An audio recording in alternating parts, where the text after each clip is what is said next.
I just want to show everybody our bunny. Look this is Miffy. It is a boy. And he's just sitting here watching TV. Look how he's all just sitting on his pillow. I know his eye looks really creepy in here, but he's on the next picture anyway.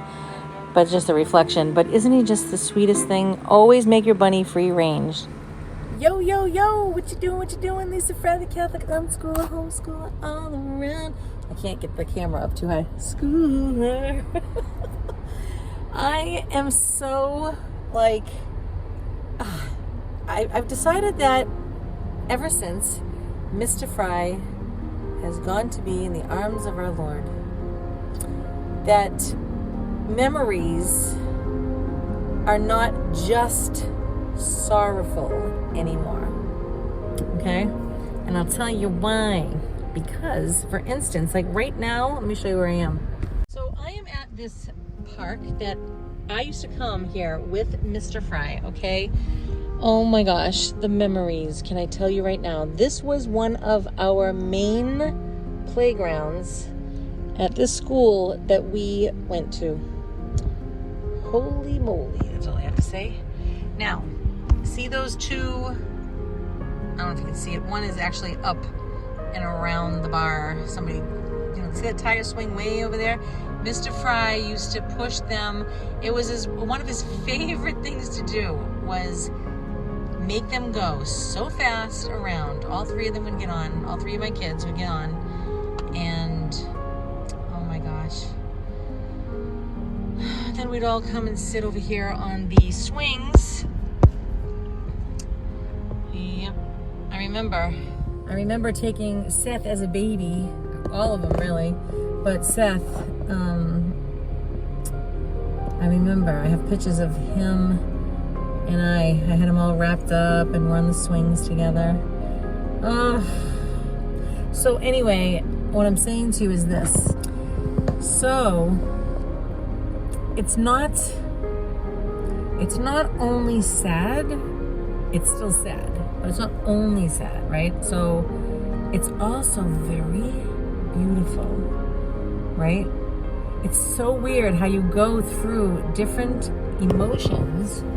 It's so weird how you go through different emotions about grieving, right? So before, it was only sorrow, only. And I'm noticing that now, 2 years over now, that you still have the tremendous, oh my gosh, what has happened? Where is he? I still shake my head. I still try to shake my head as though I'm coming out of a dream, or I don't get this. I don't understand what's happening. That is still present. But at the same time, there is, because I long for him so much, because it's so beautiful now, the memory of him, because I guess all I can say is I want to be with him so much that I've chosen, or it just naturally occurred, I don't know, that I naturally want to, not everywhere do I want to go that we went, but when I'm faced with it, like this park, I have not been here all this time. And it's like you still want to cry, right? I don't care, it's just the way it is. You still want to cry. But the thing is, it's so beautiful that the only way you can get a piece of him is by being in a place like this. So you deal with it. And I'm noticing that lately I've been wanting to watch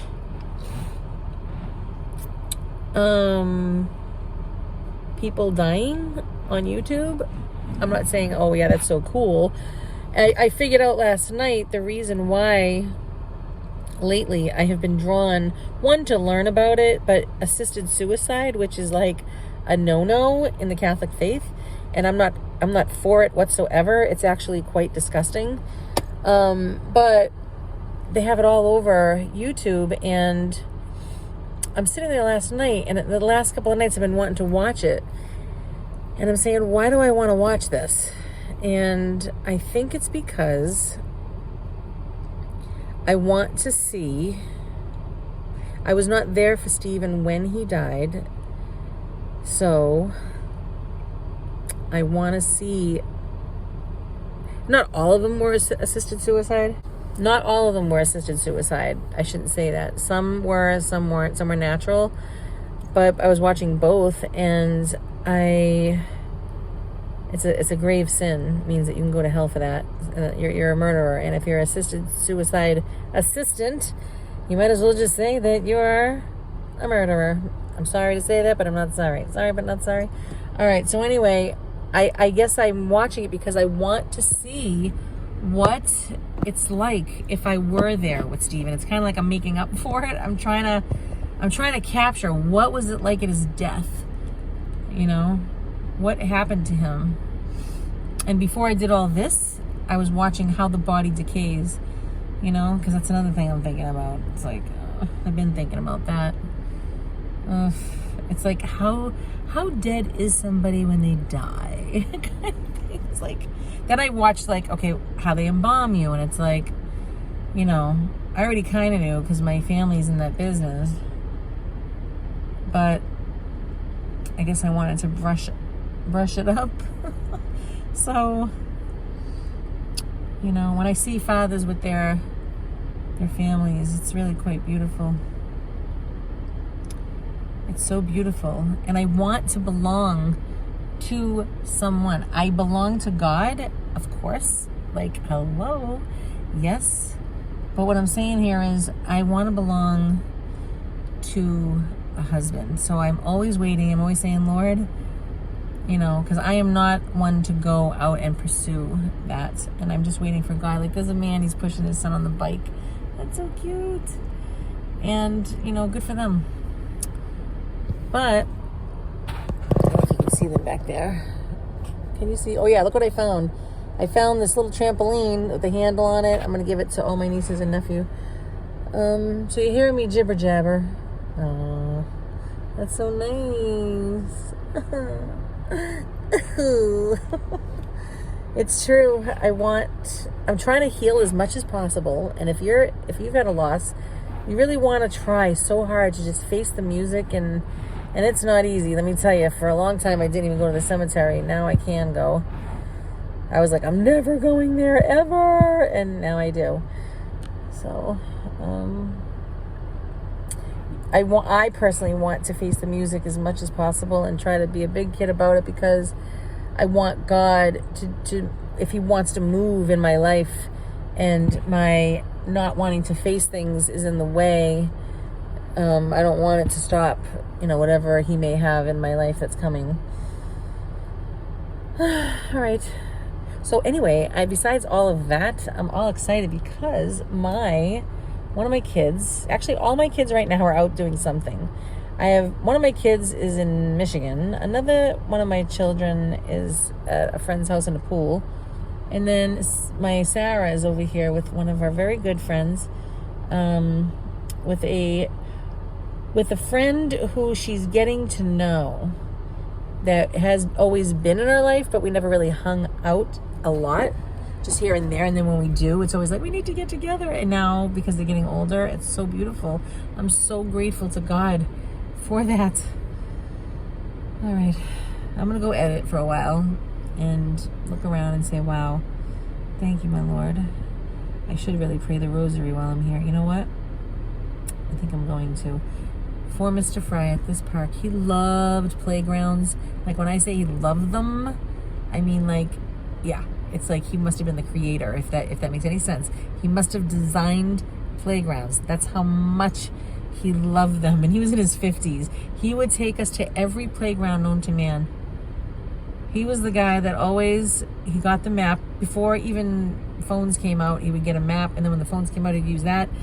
He would find anything and everything. And he'd always drag us with him. And if nobody was going, he was going anyway. So it's either you getting in the car or he's going by himself. And so a lot of times we all went, do I miss the adventure that he would bring to our life? Oh my gosh. You know? Because it was constant. Mr. Fry, this is for you. This is tributed to you.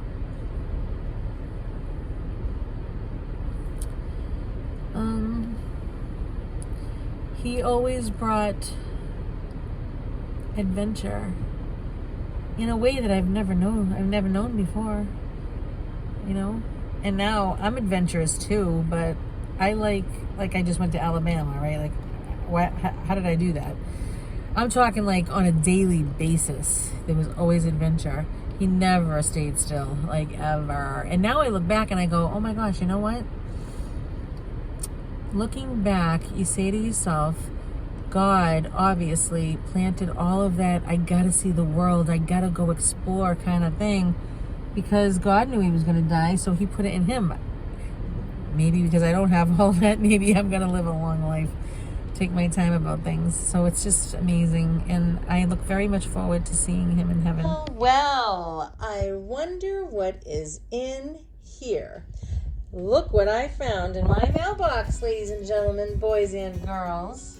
And I must say, I know who it's from. Oh yes, this box. I can only imagine what's in it. I'm gonna guess it. I bet, or at least I hope, it's a bag of, well, before I say it, when I went to Alabama, I met my friend's sister-in-law, who I call Wonder Woman. So, because she's amazing. To me, she's amazing. Like, she just does anything that comes to her mind and to her heart, she just makes sure it happens. And I really love that. And it's very inspirational. So, I just got this in the mail. Precious. What nice writing there, Lynn. Okay, so I'm going to get my handy dandy razor blade. All right. Let me open it and I'll be right back. All right, now before I open this, I did cut it open. I'm hoping that it is her brand of coffee, but I'm not going to. Oh my gosh. That was very good of you. And thank you. She did give me her coffee. Oh, I love it. Oh my gosh. It's wonderful. Okay, and I don't believe you. Oh my gosh. So when I went there, I got a lot of sand. Gulf Shore sand. Either that or it could be. You know what it could be too? It could be. Thank God she put that on there, because it could be a cremated body. You know, it looks like that. Wow, look at you, Lynn. Oh, thank you so much. You know, people need people. I am so excited. Thank you so much. That was very good of you. Oh, too much. How can I take all the blessings? How? That's what it feels like, okay? If there was a feeling to blessings, it's like, how can I bear it? When God talks about, like, say this was like a glass or just whatever it is, and you were to pour water into it and it's all falling over, and oh no, I put too much in there, right? That is exactly when God says he overflows you. Wow, he like overflows, okay?